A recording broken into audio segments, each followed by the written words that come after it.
Olá, prepare-se para embarcar na nossa máquina do tempo.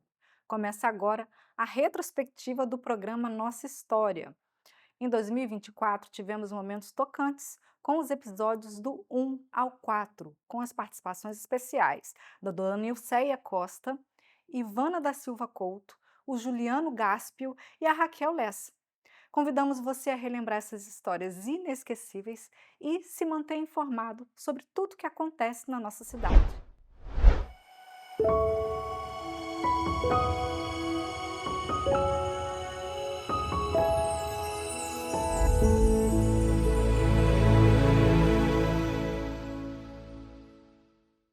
Então eu coloquei umas roupas na mala e vim para Macaé, com uma mala e uma filha com 10 anos.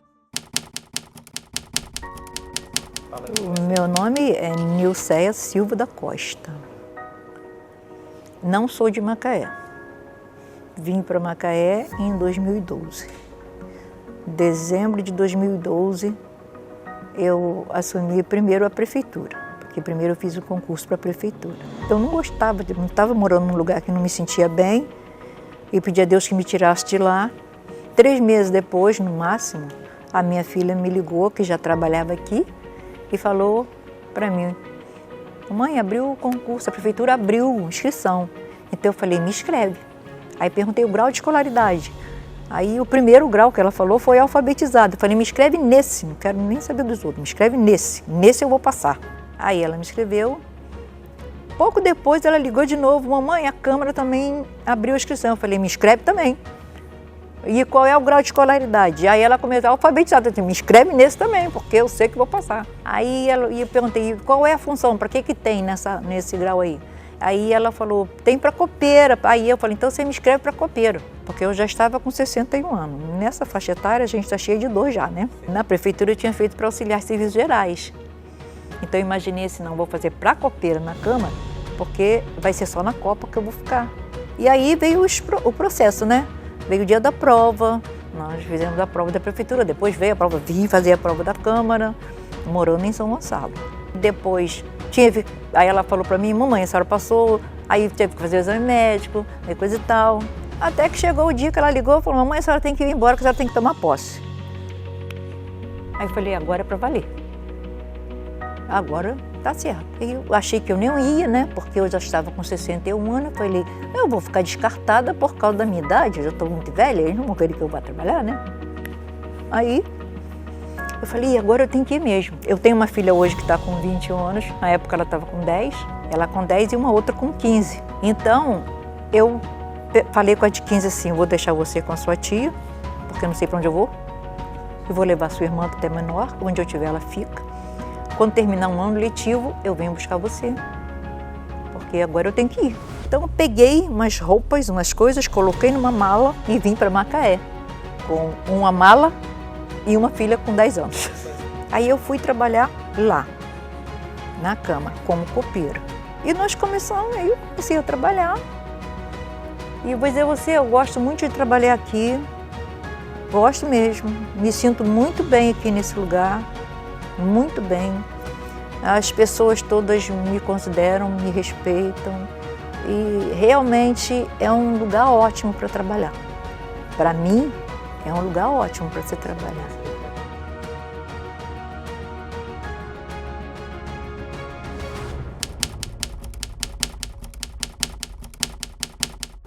Por que sou conhecida como a tia do abraço? Eu não vou citar nomes. E como a gente é a copeira, a gente leva o café, né, aqui, ali, né?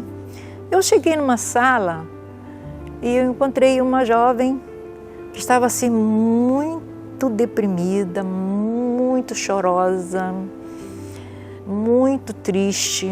Estava num momento da vida dela muito difícil. E aí eu cheguei, a gente chegou, comecei a conversar com ela, e ela conversando comigo, e aí ela chorou. Ela estava sozinha na sala, né? Então foi um momento assim de desabafo, acredito eu. Aí abracei ela e fiquei com ela ali um pouquinho, conversei com ela. No outro dia eu voltei na sala dela só para realmente abraçá-la, para dar assim um ombro amigo. oferecer meu ombro amigo para ela. Passando os dias, eu continuei indo na sala dela abraçá-la. Aí entrou uma outra para trabalhar na sala, na mesma sala. Mas a primeira, ela já estava assim, bem melhor. Já tinha passado aquela situação, ela estava melhor. Aí eu comecei então a abraçá-la. Como a outra veio fazer parte, então eu abraçava a outra também. E aí foi, entendeu? Foi aumentando. E hoje a gente abraça todo mundo, independente de quem seja, de quem chegue. E o que ficou? Eu acho, para mim, o abraço é muito bom, muito importante. Mas a bênção de Deus é muito importante. E eu acho que fala mais alto não é só o abraço, é o Deus te abençoe. Essa frase é muito importante, porque Deus é único. Deus é único. E quando a gente fala para o outro, Deus te abençoe no nome de Jesus, a gente não fala de lábios, a gente fala de alma, com alma. E quando a pessoa recebe essa bênção também com a alma, você pode ter certeza, ele sente algo diferente. Eu tive um momento muito difícil. Eu entrei aqui em 2012, aí no finalzinho, de 2012. Como eu não conhecia Macaé, 2013 eu passei o ano todo trabalhando, conversando com as colegas, coisa e tal, e sabendo de onde tinha isso, aquilo. E aí falaram comigo então sobre o núcleo da mulher na Aroeira. Falei, bom, então eu vou fazer minha carteirinha, porque a gente precisa, E na minha primeira consulta, no meu primeiro exame, fui diagnosticada com câncer de mama. Tive que fazer 25 sessões de quimioterapia, 35 sessões de radioterapia. Então foi um período muito difícil, mas eu fui muito bem acolhida aqui, nesse período. Muito bem acolhida. Eu tive que fazer um exame que era muito caro, e eu não lembro quem foi, mas alguém falou assim, faz um livro de ouro. E aí nós fizemos um livro de ouro. O presidente era o doutor Eduardo. E a nossa diretora era uma diretora, a doutora Denise, na época do problema. E eles foram assim muito importantes para mim naquele momento que eu estava atravessando. Eles foram muito importantes. E as pessoas me trataram muito bem, tiveram muita compreensão comigo e foi muito bom. Então, eu acho que isso não podia marcar mais. Não tem nada que pudesse acontecer que marcasse mais do que isso.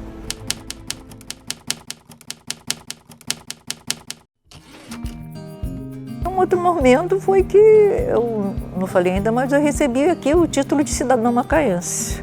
Me ofereceram, me homenagearam com esse título.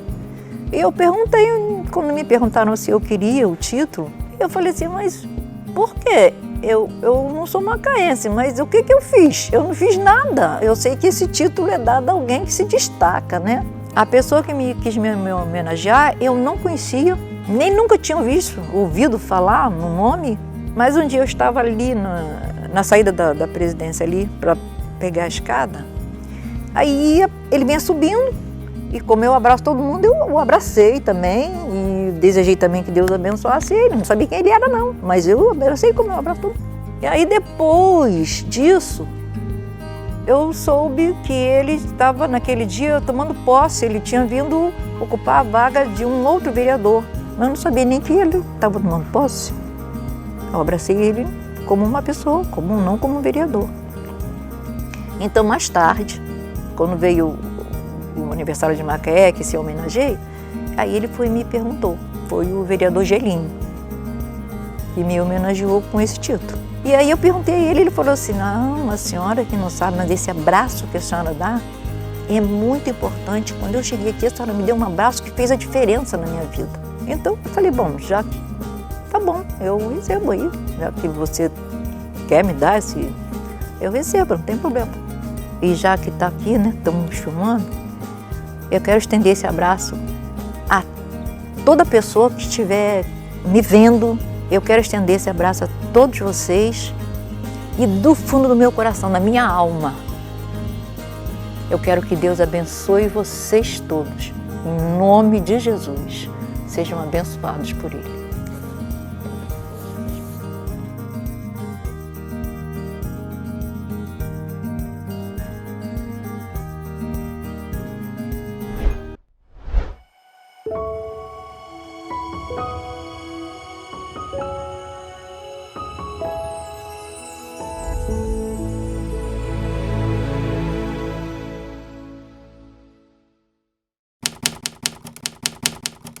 Meu nome é Ivana da Silva Couto. Eu estou na Câmara há praticamente 19 anos. Comecei aqui como assessora de vereador. Passei no primeiro concurso, na primeira turma.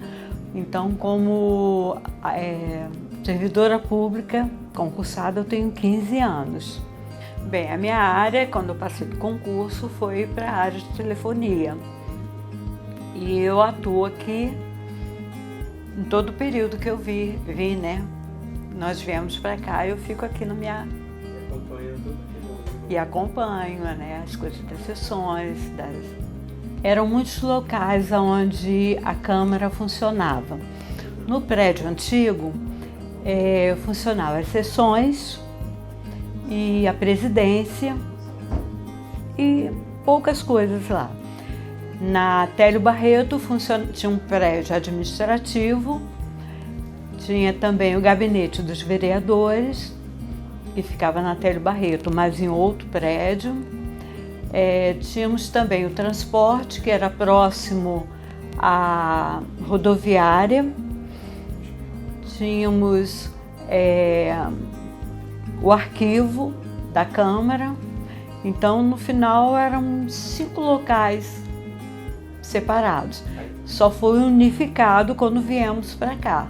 Apareceu dentro do prédio, né, no local de sessões, e isso depois foi meio conturbado, né, até resolver a situação desse dinheiro. Eu levei a maior parte do meu tempo trabalhando no gabinete dos vereadores. E com isso, foi um dos últimos grupos que veio para cá. Primeiro veio administrativo e tal, e foi o gabinete dos vereadores de transporte, foram os últimos a virem para cá. E foi um processo, porque teve que ver todos os gabinetes, o que iria trazer, o que não iria trazer para cá, né, quem viria, como seria, né, essa logística. Não foi assim de uma hora para outra, levou um tempinho trabalhando essa história para poder vir para cá. As sessões eram mais feitas à noite, né, a partir de 6 horas da tarde. E a população frequentava, né, as sessões nesse período, né, depois do horário de trabalho. Houve sessões, eu me lembro de uma da parte da educação, onde a quantidade de professores rodearam, né, ali aquela praça da Câmara, e porque estavam reivindicando alguma coisa para eles. Também eu me lembro de uma sessão que logo depois teve o aparecimento de uma bolsa de dinheiro, que também foi muito movimentado na época. O convívio com as pessoas é muito importante, né? Saber o funcionamento dessa área da Câmara, né, em relação à cidade. Para mim tem sido muito bom, eu tenho aprendido bastante com isso.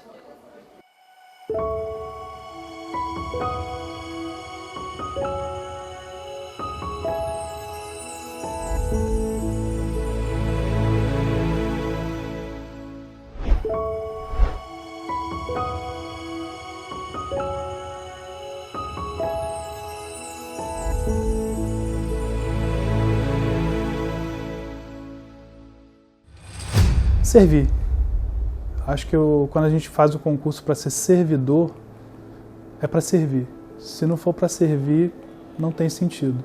Então eu estou aqui para servir. Meu nome é Juliano, Sou servidor da casa desde 2012, entrei pelo concurso, sou concursado como técnico de som da casa.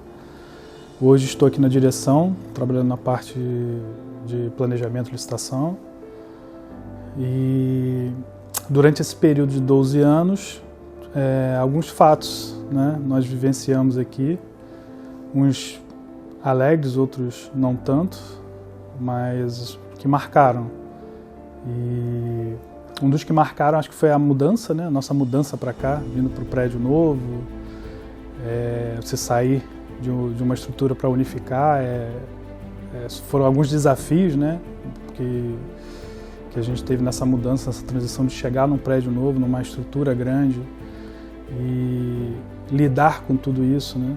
Estrutura grande de plenário, estrutura grande de tecnologia. Então eu participei dessa instalação de todo o sistema de som, de transmissão. E outro fato que aí já não é tão alegre ou feliz foi o falecimento do nosso eletricista, né, da casa, que entrou junto comigo no concurso, que era o Rodrigo. Sofreu um acidente de carro, ficou bastante tempo internado e depois veio a falecer. Isso impactou bastante aqui a gente, foi um baque. E isso mexeu bastante com a gente, foi uma perda bem significativa. O maior desafio que eu passei aqui na casa foi na pandemia. O maior desafio foi a transmissão híbrida, que a gente foi aqui uma das primeiras câmaras do estado a trabalhar com a híbrida, quando só estava o federal, né, a Câmara Federal e o Senado que estavam trabalhando de forma remota, híbrida. E isso foi um desafio. Então foi eu, junto com o servidor Fausto, que é da área de TI, que desenvolvemos toda a estrutura e o sistema para conseguir fazer essa transmissão e os vereadores participarem de forma remota e presencial, né? Então ter essa interligação entre o presencial e o remoto foi desafiador. O fato curioso é que a gente não tem noção da dimensão até que você une tudo. Porque quando está espalhado, você fica com aquela visão só daquele prédio que você está ali trabalhando. Então você às vezes vai lá, visita, mas você não tem noção da dimensão de todo o contexto. Eu, antes de vir para cá, eu estava no gabinete de vereadores, administrando o prédio. E era um prédio só dos gabinetes de vereadores, que tinha suas demandas, tinha seus problemas, suas dificuldades.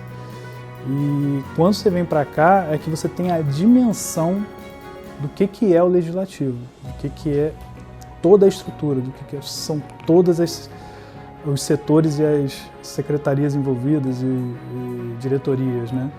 Então é muito maior do que a gente imagina, né? A complexidade de processos, de funcionamento, de servidores, você começa a entender um pouco a dinâmica dos outros setores. Isso gera um pouco, a gente na época teve uma diretora até que fez isso, né? Gerou um rodízio dos servidores em outros setores para todo mundo conhecer fluxogramas, funcionamentos, para você ter a dimensão, você não ficar só vinculado àquele único setor ali, aprendendo apenas aquilo. Teve um fato curioso que a gente tomou um susto grande aqui, que teve um acidente em algum lugar e um helicóptero pousou aqui no canteiro central para trazer um paciente para o hospital HPM.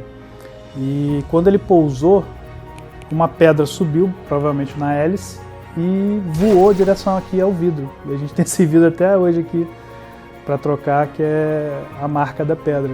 E isso foi um fato curioso porque foi um susto, né? E a gente fica imaginando, nossa, que livramento, porque se essa pedra, do jeito que bateu ali e quebrou um vidro, se acerta em alguém, e você vê, vindo trazer uma vida para ser salva, né? Estou aqui para servir, seja em qual função, qual situação. Acho que quando a gente faz o concurso para ser servidor, é para servir. Se não for para servir, não tem sentido. Esse é o meu principal sentido.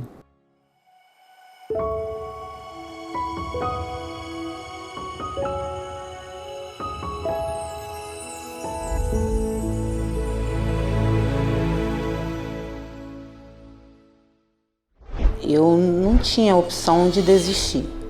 Eu não sabia se eu ia ter outra oportunidade de fazer o curso superior, eu nem sabia se eu ia conseguir concluir, mas eu persisti porque eu tinha que concluir.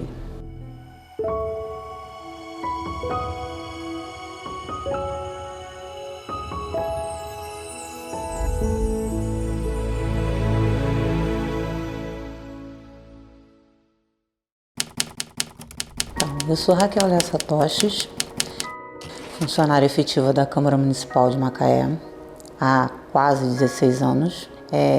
Agente de Serviços Gerais com muito orgulho, né? E ainda estou aqui. Continuando a história, tenho muita coisa para contar. Eu era dona de casa, né? Mãe de 3 filhos, com um bebê pequenininho, amamentando ainda, quando eu fiz a prova. O meu companheiro na época, ele foi fazer um trabalho na casa de um amigo e uma das irmãs desse amigo dele tinha feito a inscrição para o concurso da Câmara Municipal e decidiu não fazer mais, passou esse papel na mão de uns 10 irmãos, ninguém queria fazer. Ele falou, me dá aqui que eu vou levar para minha esposa vai fazer esse concurso, vamos ver no que vai dar. E aí eu me inscrevi. Vinha no último dia, era o último dia de inscrição para conseguir mudar o nome, né, da inscrição. Já quase na hora de fechar, faltava 15 minutos. E eu me inscrevi, estudei, passei e fui chamada uns 3 meses depois. E a minha chamada foi bem interessante, tá? Eu soube através da secretária da ginecologista. Eu fui fazer uma revisão porque minha bebê estava com 6 meses, né? Fui fazer uma revisão, ela falou, seu nome saiu no jornal. Eu falei, meu nome saiu no jornal? Na página policial? Não matei ninguém? Ela falou, não, você está sendo convocada pela Câmara, você não fez o concurso? Aí eu falei, cara, eu não sei. Aí foi quando eu descobri que eu estava sendo convocada pela Câmara. Quando eu entrei na Câmara, só tinha ensino fundamental, né? Eu me inscrevi no Colégio Otton Barroso, fiz o 2º grau por apostila. Não foi fácil, né? Você estudar em casa por apostila. Não sou autodidata nem tão inteligente assim, mas assim, sou bem esforçada. Fiz o meu ensino médio, né? Com 3 filhos pequenos, trabalhando 8 horas. Aí passei, fiz o projeto da prefeitura, que é o pré-social da prefeitura. Foi o primeiro, inclusive, fiz no primeiro da prefeitura, né, o primeiro projeto pré-social de pré-vestibular da prefeitura.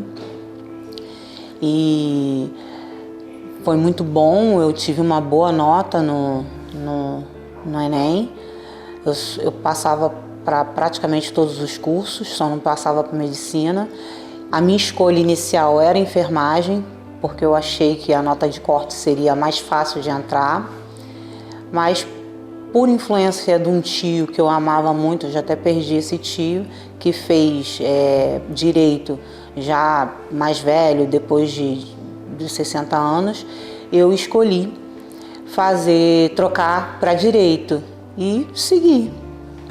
Gente, é muito difícil.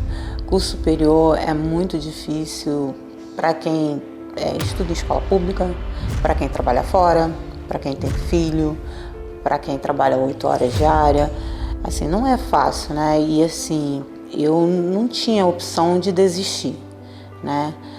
Desistir nunca foi minha opção, porque eu não sabia se eu ia ter outra oportunidade de fazer o curso superior, eu nem sabia se eu ia conseguir concluir, mas eu persisti porque eu tinha que concluir. Foi pelo Enem, eu fiz o Enem e passei no Enem e consegui a bolsa, né? Eu passei para a Federal o curso era integral, então não conciliava com as 8 horas trabalhadas aqui, mas eu consegui a bolsa de 100% numa instituição particular. E aí eu fui fazer nessa instituição particular. Assim, eu fiquei meio louca, né? Não sou muito certinha não, mas eu fiquei bem louca naquela época. Mas as coisas vão se encaixando, os filhos vão crescendo, a vida vai tomando outros rumos, você vai tendo outras direções e deu certo. Eu custei muito para passar na OAB, tá? Eu reprovei 7 vezes na primeira fase e 2 vezes na segunda. Cara, primeiro eu preciso falar sobre a sensação de não passar.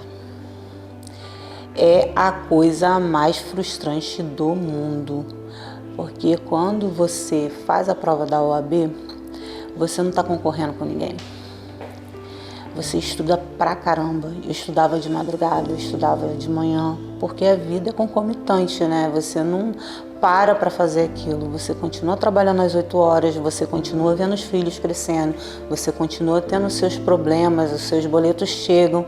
Então é muito difícil. E você não concorre com ninguém, você concorre com você. E toda reprovação me trazia uma frustração que era uma coisa de louco. Eu me achava incapaz, burra, era muito frustrante, muito.